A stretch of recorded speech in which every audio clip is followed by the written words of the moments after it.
Le Lévitique, chapitre 25.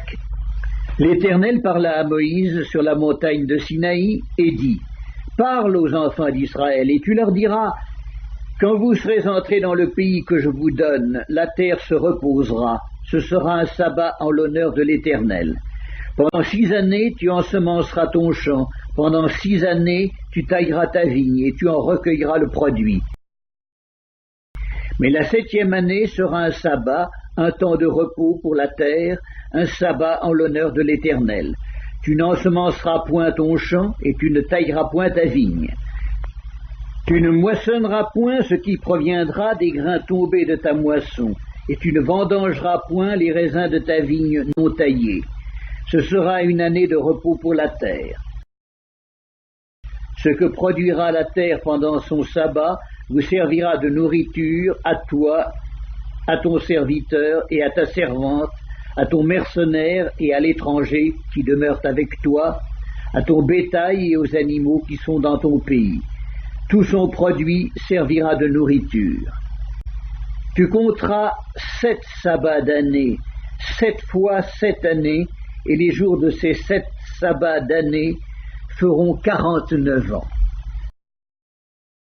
Le 10e jour du 7e mois, tu feras retentir les sons éclatants de la trompette. Le jour des expiations, vous sonnerez de la trompette dans tout votre pays. Et vous sanctifierez la 50e année.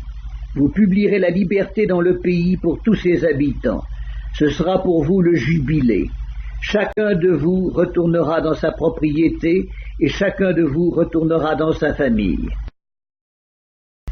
La 50e année sera pour vous le jubilé. Vous ne sèmerez point, vous ne moissonnerez point ce que les champs produiront d'eux-mêmes, et vous ne vendangerez point la vigne non taillée. Car c'est le jubilé, vous le regarderez comme une chose sainte. Vous mangerez le produit de vos champs. Dans cette année de jubilé, chacun de vous retournera dans sa propriété. Si vous vendez à votre prochain, ou si vous achetez de votre prochain, qu'aucun de vous ne trompe son frère. Tu achèteras de ton prochain en comptant les années depuis le jubilé, et il te vendra en comptant les années de rapport. Plus il y aura d'années, plus tu élèveras le prix, et moins il y aura d'années, plus tu le réduiras, car c'est le nombre des récoltes qu'il te vend. Aucun de vous ne trompera son prochain, et tu craindras ton Dieu, car je suis l'Éternel, votre Dieu. Mettez mes lois en pratique, observez mes ordonnances et mettez-les en pratique, et vous habiterez en sécurité dans le pays. Le pays donnera ses fruits, vous mangerez à satiété, et vous y habiterez en sécurité. Si vous dites : Que mangerons-nous la 7e année, puisque nous ne sèmerons point et ne ferons point nos récoltes ? Je vous accorderai ma bénédiction la 6e année, et elle donnera des produits pour 3 ans. Vous sèmerez la 8e année, et vous mangerez de l'ancienne récolte. Jusqu'à la 9e année, jusqu'à la nouvelle récolte, vous mangerez de l'ancienne. Les terres ne se vendront point à perpétuité, car le pays est à moi, car vous êtes chez moi comme étrangers et comme habitants. Dans tout le pays dont vous aurez la possession, vous établirez le droit de rachat pour les terres. Si ton frère devient pauvre et vend une portion de sa propriété, celui qui a le droit de rachat, son plus proche parent, viendra et rachètera ce qu'a vendu son frère. Si un homme n'a personne qui ait le droit de rachat et qu'il se procure lui-même de quoi faire son rachat, il comptera les années depuis la vente, restituera le surplus à l'acquéreur et retournera dans sa propriété. S'il ne trouve pas de quoi lui faire cette restitution, ce qu'il a vendu restera entre les mains de l'acquéreur jusqu'à l'année du jubilé. Au jubilé, il retournera dans sa propriété et l'acquéreur en sortira. Si un homme vend une maison d'habitation dans une ville entourée de murs, il aura le droit de rachat jusqu'à l'accomplissement d'une année depuis la vente. Son droit de rachat durera 1 an. Mais si cette maison située dans une ville entourée de murs n'est pas rachetée avant l'accomplissement d'une année entière, Elle restera à perpétuité à l'acquéreur et à ses descendants. Il n'en sortira point au jubilé. Les maisons des villages non entourés de murs seront considérées comme des fonds de terre. Elles pourront être rachetées et l'acquéreur en sortira au jubilé. Quant aux villes des Lévites et aux maisons qu'ils y posséderont, les Lévites auront droit perpétuel de rachat. Celui qui achètera des Lévites une maison sortira au jubilé de la maison vendue et de la ville où il la possédait, car les maisons des villes des Lévites sont leur propriété au milieu des enfants d'Israël. Les champs situés autour des villes des Lévites ne pourront point se vendre, car ils en ont à perpétuité la possession.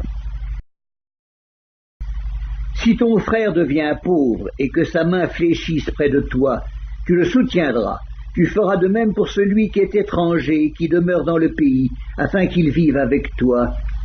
Tu ne tireras de lui ni intérêt ni usure, tu craindras ton Dieu, et ton frère vivra avec toi. Tu ne lui prêteras point ton argent à intérêt, et tu ne lui prêteras point tes vivres à usure. Je suis l'Éternel, ton Dieu, qui vous ai fait sortir du pays d'Égypte, pour vous donner le pays de Canaan, pour être votre Dieu. Si ton frère devient pauvre près de toi, et qu'il se vende à toi, tu ne lui imposeras point le travail d'un esclave. Il sera chez toi comme un mercenaire, comme celui qui y demeure. Il sera à ton service jusqu'à l'année du jubilé. Il sortira alors de chez toi, lui et ses enfants avec lui, et il retournera dans sa famille, dans la propriété de ses pères. Car ce sont mes serviteurs que j'ai fait sortir du pays d'Égypte. Ils ne seront point vendus comme on vend des esclaves. Tu ne domineras point sur lui avec dureté, et tu craindras ton Dieu. C'est des nations qui vous entourent que tu prendras ton esclave et ta servante qui t'appartiendront. C'est d'elles que vous achèterez l'esclave et la servante. Vous pourrez aussi en acheter des enfants des étrangers qui demeureront chez toi et de leurs familles qui engendreront dans votre pays, et ils seront votre propriété. Vous les laisserez en héritage à vos enfants après vous, comme une propriété. Vous les garderez comme esclaves à perpétuité. Mais à l'égard de vos frères, les enfants d'Israël, aucun de vous ne dominera avec dureté sur son frère. Si un étranger, si celui qui demeure chez toi devient riche, et que ton frère devienne pauvre près de lui et se vende à l'étranger qui demeure chez toi ou à quelqu'un de la famille de l'étranger, il y aura pour lui le droit de rachat après qu'il se sera vendu. Un de ses frères pourra le racheter. Son oncle, ou le fils de son oncle, ou l'un de ses proches parents pourra le racheter. Ou bien, s'il en a les ressources, il se rachètera lui-même. Il comptera avec celui qui l'a acheté depuis l'année où il s'est vendu jusqu'à l'année du jubilé, et le prix à payer dépendra du nombre d'années, lesquelles seront évaluées comme celles d'un mercenaire.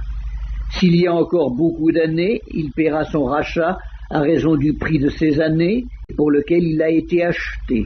S'il reste peu d'années jusqu'à celle du jubilé, il en fera le compte et il paiera son rachat à raison de ces années. Il sera comme un mercenaire à l'année, et celui chez qui il sera ne le traitera point avec dureté sous tes yeux.